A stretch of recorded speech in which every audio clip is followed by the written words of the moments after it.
आज हम बात करेंगे पहलगाम हमले की। 22 अप्रैल को जम्मू कश्मीर के पहलगाम में आतंकियों ने मासूम देशवासियों को जिस बेरहमी से मारा है उससे पूरा देश व्यथित है। ने हिंदू के सारे जेंट्स को गोली से मार दिया। लेडीज और बच्चों को छोड़ के सबको गोली मार दी थी। हम कश्मीर में पहलगाम में गए थे। हमने पहलगाम में चोट है बाजू में बगल में था। क्या ब्लड कहीं लगा चोट के बेटा? अच्छा ठीक बैठो, मैं पट्टी करता हूँ आपको। अरे नहीं हम लोग फौज है, हम लोग बैठो हम लोग फौज है, बैठो अरे हम लोग फौजी हैं, कुछ नहीं करेंगे। आपकी सेफ्टी के लिए आए हैं, आपकी सेफ्टी के लिए आए हैं। बैठो आपकी सेफ्टी के लिए आए हैं। हम इंडियन आर्मी है, बैठो। आप लोग कहाँ से आए आप लोग? आपके बच्चे कुछ नहीं करेंगे। थोड़ा बताइए कते आए हैं? बैठो आपकी सेफ्टी के लिए। एक ऐसा हमला जिसने ना सिर्फ भारत बल्कि पूरे विश्व को डरा दिया है। भारत के कश्मीर में हुए एक ऐसे हमले ने जिसमें आतंकवादियों ने धर्म पूछकर लोगों की हत्याएं की। धर्म पूछने का उनका कुछ और मकसद हो सकता है। टूरिस्टर्स को निशाना बनाया गया और साथ ही टूरिस्ट क्षेत्र को खत्म करने की कोशिश की गई। 22 अप्रैल के दिन जम्मू कश्मीर के बेसरन घाटी में सब कुछ शांत था। अचानक से आतंकवादी आ गए और 26 लोगों को मौत की नींद सुला दी। उन्होंने खून से भीगी धरती और कुछ भारतीय सुरक्षा व्यवस्था पर सवाल अपने पीछे छोड़कर चले गए। आखिरकार इतनी पाबंदी होने के बाद आतंकी वहां तक पहुंचे कैसे? भारतीय सरकार ने क्या कदम उठाए और क्या हो सकता है भारतीय सरकार का कदम उठाने के इम्पैक्ट? जानेंगे कुछ ऐसे ही सवालों के जवाब इस वीडियो में और जानेंगे कि भारत के सामने क्या क्या कठिनाइयां आ सकती हैं फ्यूचर में। नमस्कार दोस्तों, जम्मू कश्मीर के पहलगाम में हुआ ये हमला कोई नया नहीं है। इससे पहले भी भारत में बहुत से हमले हो चुके हैं और ऐसा भी नहीं है कि ये अंतिम हमला हो। ऐसे बहुत से हमले हुए हैं और आगे भी होते रहेंगे। अगर हमने इन पर रोक नहीं लगाई तो, सरकार ने कदम नहीं उठाया तो आतंकवादी आएंगे और ऐसे ही हमले करके चले जाएंगे। कुछ ही साल पहले एक खतरनाक हमला हुआ था जिसे पुलवामा का हमला कहा जाता है और पूरे भारत में इसे ब्लैक डे के नाम से जाना जाता है। इतने सारे अटैक्स की टाइमलाइन देखने के बाद सिर्फ मुझे एक ही शेर याद आता है जो कि राहत इंदौरी साहब का है। सरहदों पर बहुत तनाव है, क्या कुछ पता तो करो। सोचने वाली बात यह है कि आतंकवादी वहां तक आए कैसे? सीमा पर इतनी सुरक्षा होने के बावजूद आतंकवादियों ने सीमा को कैसे पार किया और हथियार कैसे लाए वो?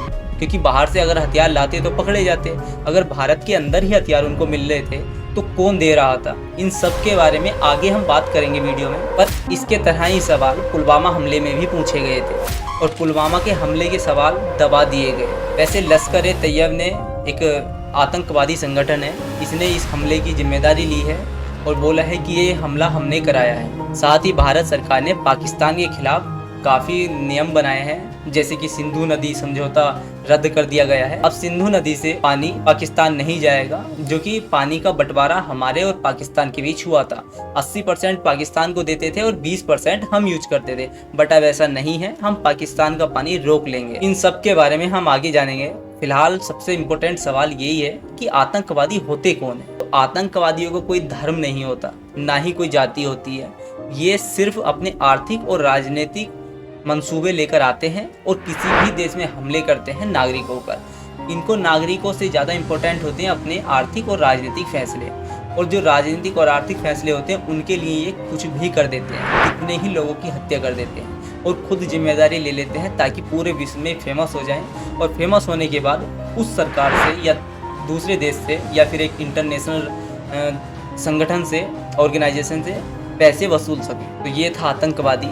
हमारी सरकार में होम मिनिस्टर अमित शाह ने कहा है कि जो भी इस आतंकवादी हमले में शामिल है उसको बिल्कुल नहीं छोड़ेंगे और हम भी यही चाहते हैं कि वो ना छोड़ा जाए, क्योंकि कुछ लोग वहाँ पर घूमने गए थे, पहली बार गए थे, इतनी खुशी में गए थे क्योंकि भारत का स्विट्जरलैंड कहा जाता है कश्मीर को, कश्मीर घाटी को फूलों की घाटी भी कहा जाता है। अकबर ने उसे फूलों की घाटी कहा था और अकबर ने कहा था कि अगर कहीं स्वर्ग है तो यही है, यही है, यही है। कि आपने शायद सुना होगा कश्मीर की फूलों वाली घाटी को ही कहा था मोहम्मद अकबर ने। और जैसे मैंने आपको बताया, अगर मैं इतिहास की यहाँ बात कर रहा हूँ, पहले जैसे मैंने बताया कि बहुत सारे अटैक्स हो रहे हैं, तो अशोक ने एक बार कहा था कि अगर अपने देश के किसी भी बड़े मुद्दे से ध्यान किसी का भटकाना हो तो बाहरी सीमा पर थोड़ा सा अटैक करवा दिया जाए, तो या फिर हमला हो जाए, ये लड़ाई हो जाए किसी और देश से, ताकि सारा ध्यान वहाँ चला जाए और सहानुभूति लूटकर राजा फिर से एक अच्छा खासा राजा बन जाए। अगर पिछला रिकॉर्ड देखें इस सरकार का, तो अटैक के साथ तो ये सक्रिय रहते हैं, बट चुनाव के कुछ दिनों बाद ये बिल्कुल बंद हो जाती है आवाज़ें। कोई किसी को आतंकवादी नहीं पकड़ता और ना ही कोई कभी बात होती है पूरे 5 साल में। इसी बीच एक सैनिक का बयान भी वायरल हो रहा है, आप भी देखिए इसको। मैं अशोक कुमार, भारतीय सेना में एक सीनियर अधिकारी हूँ। आज मैं ऐसे मुद्दे में विचार रख रहा हूँ जो मेरे विवेक पे भारी पड़ता है। पहलगाम हमला जो जनता को दिखाया गया वो पूरा सच नहीं है। हमले के समय खुफिया जानकारी की विफलता और तत्काल मीडिया की कहानी, ये सभी गंभीर सवाल खड़े करती है। अपनी सेवा के वर्षों में मैंने कई ऑपरेशन देखे हैं, लेकिन ये अलग परिस्थिति थी। ये सारे साइन, ये सभी एक झूठे फॉल्स फ्लैग ऑपरेशन की संभावना की ओर इशारा करते हैं। एक ऐसा हमला जो बाहर से तो आतंकवाद दिखे, लेकिन वास्तव में अंदरूनी राजनीतिक उद्देश्यों को पूरा करते हैं। सबसे ज़्यादा दर्दनाक बात यह थी कि हमारे सैनिक, हमारे सिपाही ज़मीन पर पड़े थे और कई घंटों तक कोई नहीं उनको उठाने आया। ना कोई मेडिकल सहायता आई, ना कोई कमांड ऑफिसर आया। ऐसा लग रहा था कि ये सब कुछ पहले से ही निर्धारित हो। एक सैनिक के रूप में मेरा कर्तव्य सिर्फ सीमाओं की रक्षा करना नहीं, बल्कि सच्चाई की भी रक्षा करना है। धोखे के सामने चुप रहना देशभक्ति नहीं। सच बाहर आना ही चाहिए, चाहे वो कितना भी इनकन्वीनियंट क्यों ना हो।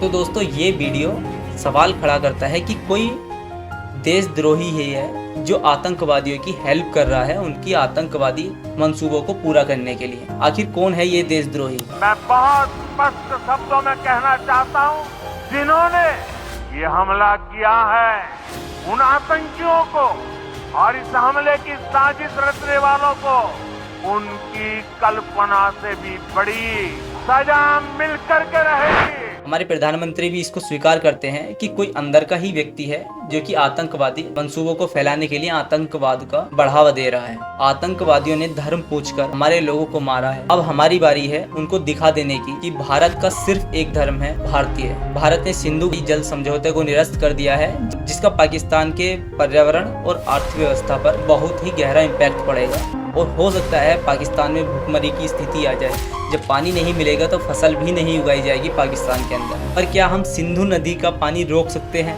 इतनी विशाल नदी जो कि अपने पानी से खुद चलती है, हिमनद से पानी उठाकर लाती है और नीचे अरब सागर में डाल देती है, क्या हम उसे रोक सकते हैं? भाई है कि सिंधु नदी का जल रोक दिया जाएगा पाकिस्तान जाने से। हमने पता किया कि सिंधु नदी का जल रोकने की क्या व्यवस्था भारत सरकार के पास है, तो पता चला कि सिंधु नदी का जल रोकने की कोई व्यवस्था ही नहीं है भारत सरकार के पास। और अगर भारत सरकार सिंधु नदी का जल पाकिस्तान में जाने से रोकने के लिए व्यवस्था करना शुरू करे तो कम से कम 20 साल लगेगा। कि पैसा कितना लगेगा वो तो छोड़ ही दो, 20 साल का समय कम से कम लगेगा, तब ही सिंधु नदी का जल रोक पाएगा भारत अपने यहाँ। और आप कह दे रहे हैं हम सिंधु नदी का जल रोक देंगे, मतलब वैसे आप क्या कर रहे हो आप? इसका मतलब है कि जनता को मूर्ख बनाया जा रहा है। तो आपने देखा हमारे पास व्यवस्था नहीं है पानी को रोकने की। अगर हम रोकने की कोशिश भी करेंगे तो लगभग 20 साल लग जाएंगे सिंधु नदी का पानी रोककर रखने के लिए। खैर, हम सवाल करें भी तो किससे? सरकार से सवाल करने पर स्टूडियो टूट जाते हैं, लोगों की गिरफ्तारी हो जाती है। पहलगाम में हमला हुआ है, ये हमारी आंतरिक सुरक्षा पर एक हमला है और बाहरी, और इसे ध्यान में रखते हुए हम सबको आवाज उठानी चाहिए। अगर सरकार नहीं सुन रही है तो उसको सुनाने के लिए हमें आवाज़ उठानी होगी, हमको आगे आना होगा। ऐसे कश्मीर में बहुत से लोग कर रहे हैं, कैंडल मार्च निकाल रहे हैं, भारतीय एकता के नारे लगा रहे हैं, हिंदू मुस्लिम एकता के नारे लगा रहे हैं और आंदोलन कर रहे हैं। हमें भी ये सब करना है और बताना है सरकार को कि आगे कोई भी ऐसा हमला ना हो। कमेंट्स में लिख दें जय हिंद। वीडियो इन्फॉर्मेटिव लगा हो तो सब्सक्राइब कर दें हमारे चैनल को और शेयर कर दें हमारी वीडियो अपनी फैमिली के साथ, ताकि वो भी देख सके हमारी वीडियो।